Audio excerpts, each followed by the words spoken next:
Hola a todos. ¿Alguna vez nos hemos parado a pensar, ¿no? ¿Qué pasa cuando una decisión de la administración, pues no sé, una multa que no te esperas, o te niegan una licencia que dabas por hecha, y simplemente no te cuadra? Mm, Sientes que algo falla, que hay un error. Pero claro, ¿son todos los errores iguales para la ley? buena pregunta. ¿Es lo mismo un pequeño fallo de forma que, yo qué sé, una orden que va totalmente en contra de un derecho fundamental? ¿Y se puede hacer algo? Pues justo ahí, en esa encrucijada, es donde entra el derecho administrativo. Hoy vamos a meternos a fondo con dos conceptos clave para entender cómo se controlan las decisiones de la Administración: la nulidad de pleno derecho y la anulabilidad. Nulidad y anulabilidad suenan parecido, pero... Pero no lo son. Ambas significan que un acto administrativo es inválido, sí, pero las causas, digamos, la gravedad de esa invalidez y, sobre todo, lo que pasa después, las consecuencias, pues son muy distintas. Son las herramientas del sistema para reaccionar a sus propios fallos. Y para entender bien todo esto nos vamos a basar en lo que dicen las leyes, ¿no? Los textos que marcan exactamente cuándo una decisión de estas puede ser invalidada. Exacto. Nuestro objetivo hoy es desgranar esas diferencias clave, ver qué tipo de fallo lleva a la nulidad más radical y cuál a la simple anulabilidad. Y luego, claro, ¿qué pasa después? ¿Se puede salvar algo? ¿Se puede arreglar? Vamos a intentar poner un poco de orden en este aparente laberinto legal. Vamos a ello. Muy bien, pues entremos en materia. Si te parece, empezamos por lo más fuerte, ¿no? La nulidad de pleno derecho. ¿Cuándo hablamos de un fallo tan grave que, jurídicamente, es como si ese acto administrativo nunca hubiera existido? Exacto. La nulidad de pleno derecho es la consecuencia más seria. Y es importante entender que puede afectar a dos cosas distintas de la Administración. ¿Ah, sí? Sí, por un lado, a las disposiciones administrativas, o sea, las normas generales que dicta la Administración, como un reglamento, una orden ministerial. Vale, las normas en general. Eso. Y por otro lado, a los actos administrativos ya en sentido estricto, las decisiones concretas que afectan a alguien en particular, ¿sabes? Una multa, una licencia. Entendido. O sea que tanto una norma como una decisión específica pueden ser nulas de raíz. ¿Y qué motivos llevan a esa nulidad en el caso de las disposiciones de las normas? Pues mira, para las disposiciones administrativas, las causas de nulidad tienen que ver sobre todo con respetar la jerarquía, las normas superiores y quién tiene la competencia para hacer qué. Lógico. Serán nulas si van en contra de la Constitución, de las leyes, las que aprueba el Parlamento, claro, o de otras normas administrativas que estén por encima. Vale. También si se meten a regular cosas que la Constitución o las leyes dicen que solo se pueden regular por ley formal. O sea, si un reglamento intenta regular algo que es materia reservada a ley. Como si se metiera en un jardín que no es el suyo, ¿no? Justo eso. Y ojo, otra causa importante. Serán nulas las disposiciones que establezcan la retroactividad de normas sancionadoras que no sean favorables o que restrinjan derechos individuales. A ver, ¿cómo es eso? El principio general es que lo malo no puede ir hacia atrás. No te pueden aplicar hoy una sanción más dura por algo que hiciste ayer si la norma nueva ha salido hoy. Ni te pueden quitar un derecho con efecto retroactivo. Si una norma administrativa hace eso, es nula. Comprendido. O sea, si una norma de la administración contradice a una ley, o se pasa de lista regulando lo que no toca, o intenta aplicar castigos o recortes hacia atrás, es nula. No vale nada. Punto. Eso es. Es como si no existiera desde el principio. Y luego están las causas de nulidad para los actos administrativos concretos, las decisiones puntuales. Aquí la cosa se complica más, supongo. Bueno, la lista es un poco más larga y va más al detalle. Una causa fundamental es que el acto lesione derechos y libertades fundamentales. Hablamos de los que protege el recurso de amparo constitucional. La protección máxima de nuestros derechos. Exacto. Ahí hay una conexión directa. La Administración no puede pisotear esos derechos. Si lo hace, el acto es nulo. La Constitución como un muro, ¿no? Que no se puede saltar. Tiene todo el sentido del mundo. Totalmente.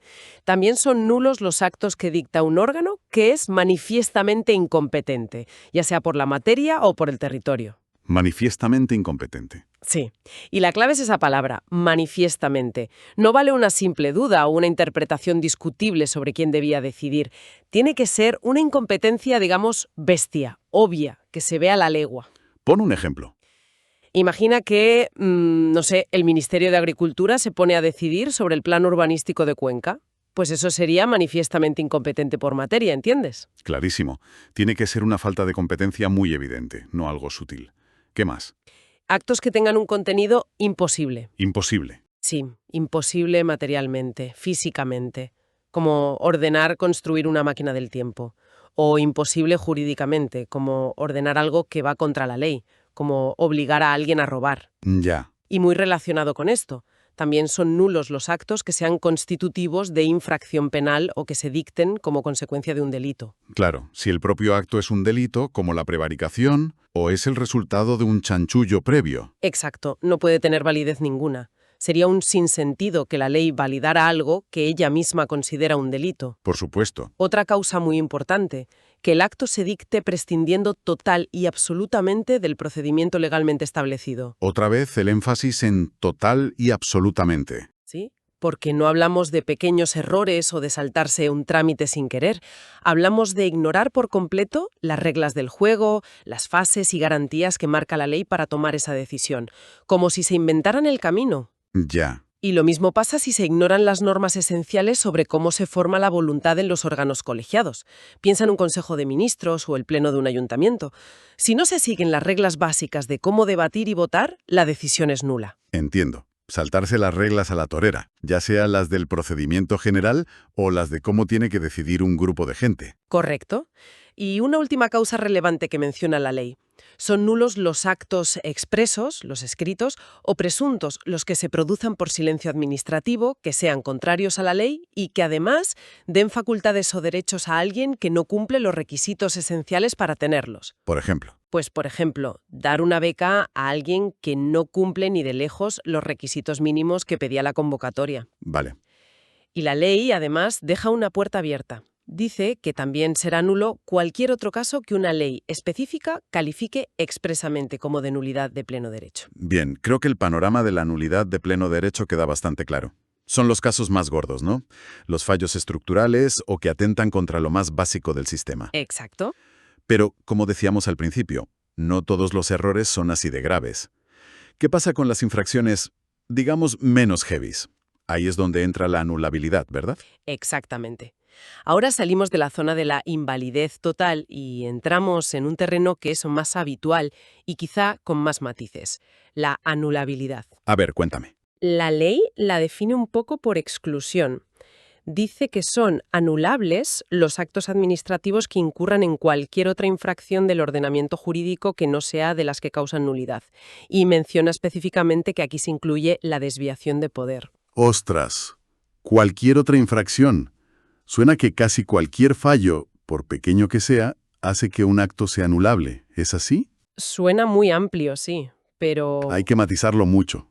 Es como la categoría general para los vicios más normales, pero no cualquier irregularidad ya invalida el acto automáticamente. La ley pone límites. Ah, vale. Por ejemplo, el defecto de forma. Un error en cómo se ha hecho el papel o en cómo se ha comunicado el acto. Falta una firma, la motivación es un poco escasa, no se usó el formulario oficial. Vale, fallos en el papeleo. Eso. Pues estos defectos de forma solo hacen que el acto sea anulable en dos casos concretos. ¿Y cuáles son cuando un fallo de forma sí importa de verdad? El primero es si el acto, por culpa de ese fallo formal, no tiene los requisitos que son indispensables para que sirva para lo que tenía que servir. O sea, si el error de forma hace que el acto sea inútil. Ya.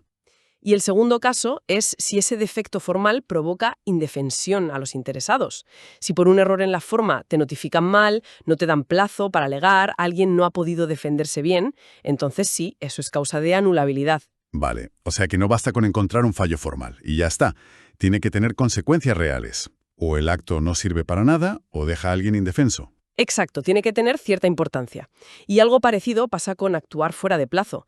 Que la administración se retrase no convierta automáticamente el acto final en anulable. Ah, no. Pensaba que los plazos eran sagrados. Algunos sí, pero no todos igual. Solo será anulable cuando la propia naturaleza del plazo lo imponga. Hay plazos que si te los saltas, adiós muy buenas, como plazos de caducidad muy estrictos. Pero otros muchos plazos son más bien para organizar el trabajo, para impulsar el procedimiento. Y si se incumplen, pues puede haber otras consecuencias, quizá responsabilidad, pero no necesariamente que el acto final sea inválido. Entendido. O sea, la nulidad es como la categoría general para los fallos que no son de nulidad total, pero incluso ahí, en casos como los defectos de forma o los retrasos, hay que mirar si el fallo es suficientemente gordo como para tumbar el acto. Es más de mirar caso por caso. Justo. Más casuístico. Perfecto. Entonces, ya tenemos el mapa, actos nulos de pleno derecho, fallo gravísimo, irreparable, como si no existieran, y actos anulables, fallo menos grave, que los invalida, pero quizá no para siempre. La pregunta ahora es, ¿y qué pasa en la práctica? Cuando se detecta uno de estos fallos, ¿se le da un botón y desaparece todo? ¿Qué ocurre con las partes del procedimiento que sí estaban bien o con los efectos que ya se hayan producido? Muy buena pregunta. Aquí es donde el derecho administrativo saca sus herramientas más pragmáticas, diría yo. Se busca un equilibrio entre cumplir la ley, corregir lo que está mal, y otros principios como la eficiencia, la seguridad jurídica, la buena fe. No siempre la solución es tirarlo todo abajo. Suena que se intenta salvar los muebles, ¿no? ¿Qué herramientas son esas? Una clave es la conservación de actos y trámites. La regla es clara. El órgano que declare la nulidad o anule algo tiene que conservar siempre los otros actos y trámites del mismo procedimiento cuyo contenido hubiera sido exactamente el mismo aunque no se hubiera cometido el fallo original. A ver, si un trámite intermedio estaba bien hecho y no dependía del fallo que se ha detectado antes o después, se mantiene. Eso es. Se conserva. Así no hay que repetir trabajo para nada. Lógico. Es un principio de economía para no volvernos locos repitiendo cosas si el resultado de esa parte iba a ser el mismo. Exacto. Y muy relacionado con esto están los límites a la extensión de la nulidad o anulabilidad. ¿Límites? ¿Cómo? Por un lado, que un acto sea inválido no quiere decir automáticamente que sean inválidos los actos que vienen después en el procedimiento, si estos son independientes del acto que falló. Si un trámite posterior se basaba en cosas distintas y no directamente en el acto que ahora se invalida, ese trámite puede seguir valiendo. Entiendo. La mancha de la invalidez no se extiende como una plaga a todo lo que viene después si no hay una dependencia directa. Justo. Y, por otro lado, esta independencia también funciona dentro del mismo acto. Si solo una parte del acto tiene un fallo, imagina una cláusula en una autorización, la invalidez de esa parte no implica que el resto del acto sea inválido, siempre que esas otras partes sean independientes. Ajá. Pero, ojo, y esto es importante, si la parte que tiene el fallo es tan esencial, tan clave, que sin ella el acto no tendría sentido o no se habría dictado, entonces sí, la invalidez de esa parte arrastra todo el acto. Hay que ver cómo están conectadas las partes. Se intenta aislar el virus, digamos, y sus efectos. Pero si el virus afecta al corazón, a la razón de ser del acto, entonces no hay salvación parcial posible. Exactamente. Oye, en los papeles que tenemos aparece también la palabra conversión. Suena a transformar algo, ¿no? ¿Qué es esto aquí? La conversión es otra figura curiosa, sí.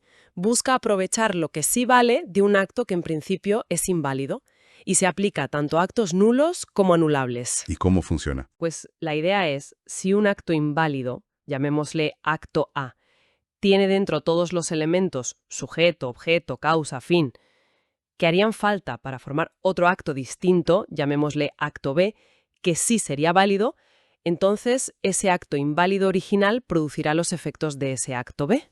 Anda. Es como un reciclaje jurídico. Lo que no vale como A, si cumple los requisitos de B, lo tratamos como B. ¿Puedes poner un ejemplo fácil? A ver, imagina que un órgano intenta dictar una orden para quitarte algo a la fuerza, una ejecución forzosa, pero lo hace sin cumplir algún requisito clave para ese tipo de ejecución, y por eso es nula o anulable. Vale. Sin embargo, en esa misma resolución sí que están todos los requisitos para considerar que te han enviado una simple comunicación, un requerimiento para que pagues o hagas algo voluntariamente. Ya veo. Pues en ese caso, aunque la orden de ejecución sea inválida, podría convertirse y valer como ese requerimiento previo, que sí es válido. Se salva la parte de comunicar y requerir del acto. Ah, vale. Se busca qué finalidad compatible con la ley sí se puede cumplir con los elementos que hay en el acto fallido. Permite salvar algo de lo hecho. Interesante. Eso es. Y ya para terminar con estas herramientas, llegamos a la convalidación. Esto sí que suena directamente a arreglar el acto que estaba mal. Es eso. Esa es la idea principal, sí, pero con un matiz importantísimo. La convalidación solo funciona para los actos anulables. Ah, solo para los anulables. Exacto. Los actos nulos de pleno derecho, por la gravedad de su fallo, normalmente no se pueden arreglar ni convalidar. Su invalidez es de nacimiento e insalvable. En cambio, los fallos que solo hacen que un acto sea anulable sí pueden ser arreglados por la propia Administración con un acto posterior de convalidación. Esa es una diferencia clave, entonces. Solo lo anulable se puede reparar así. ¿Y cómo se hace? ¿Qué hace la Administración para convalidar? Pues hace lo que faltaba o corrige lo que estaba mal para eliminar el vicio.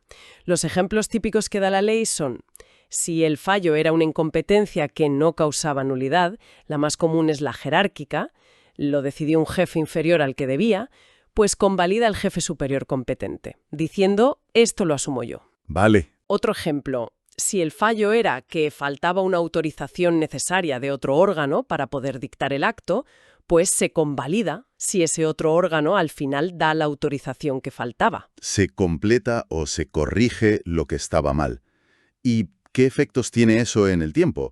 ¿Hace que el acto sea válido desde el principio, como si nunca hubiera estado mal? Buena pregunta. La regla general es que el acto de convalidación produce efectos desde la fecha en que se hace, no hacia atrás, no desde que se dictó el acto original con el fallo. O sea, la cura funciona para el futuro. Eso es. Aunque la ley deja una puerta abierta a aplicar las reglas generales de retroactividad, que permiten ir atrás si es bueno para alguien y no perjudica a otros, lo normal es que la validez total del acto se consiga desde el momento en que se convalida. Entendido. O sea que la convalidación no borra el pasado. Reconoce que hubo un fallo, lo arregla y a partir de ahí el acto ya es válido, pero no reescribe la historia como si el acto hubiera sido perfecto desde el día 1. Esa es la interpretación más común, sí. Arreglo con efectos generalmente ex nunc, desde ahora. Bien, pues creo que hemos cubierto bastante, ¿eh? Si tuviéramos que resumir la esencia de todo esto, podríamos decir que la nulidad de pleno derecho es para los fallos más gordos, casi como defectos de fábrica irreparables que atacan la base del acto o de la ley. Exacto. Y la anulabilidad es la categoría para todo lo demás, para los fallos que invalidan el acto, pero que muchas veces se pueden reparar o gestionar para intentar salvar lo que se pueda. Esa es la gran diferencia, basada en la gravedad del fallo. La nulidad es más automática y radical. La anulabilidad hay que pedirla y sus efectos se pueden manejar. Y hemos visto las herramientas para manejarla. La conservación, para no cargarnos lo que estaba bien y era independiente, los límites a la extensión, para que la invalidez no contamine todo, la conversión, para transformar un acto inválido en otro válido si cumple sus requisitos, y por último, la convalidación, que es el arreglo específico para los actos anulables, normalmente con efectos para el futuro. Queda bastante más claro cómo el sistema intenta equilibrar el cumplir la ley con no paralizarse ante cualquier error. Son mecanismos complicados, desde luego, pero necesarios, parece. Sí, sin duda. Y justo esa complejidad nos lleva a una reflexión final quizá un poco más allá de lo que dicen las normas tal cual. Hemos visto que existen estas herramientas, conservación, conversión, convalidación, que permiten a la Administración intentar arreglar o salvar partes de sus propios actos defectuosos. Pero pensando en la práctica, en el día a día de la Administración, ¿hasta qué punto esta capacidad de arreglarse a sí misma es de verdad eficaz? Interesante punto. ¿O puede pasar que la propia dificultad de decidir qué es independiente, qué se puede convertir, cómo y cuándo se convalida, acabe generando más líos, más retrasos y, al final, más incertidumbre para la gente que solo esperaba una respuesta clara y legal? Es una pregunta abierta, ¿no?, sobre esa tensión entre la flexibilidad para reparar y la seguridad jurídica que todos necesitamos. Una reflexión muy pertinente, desde luego. Da para pensar.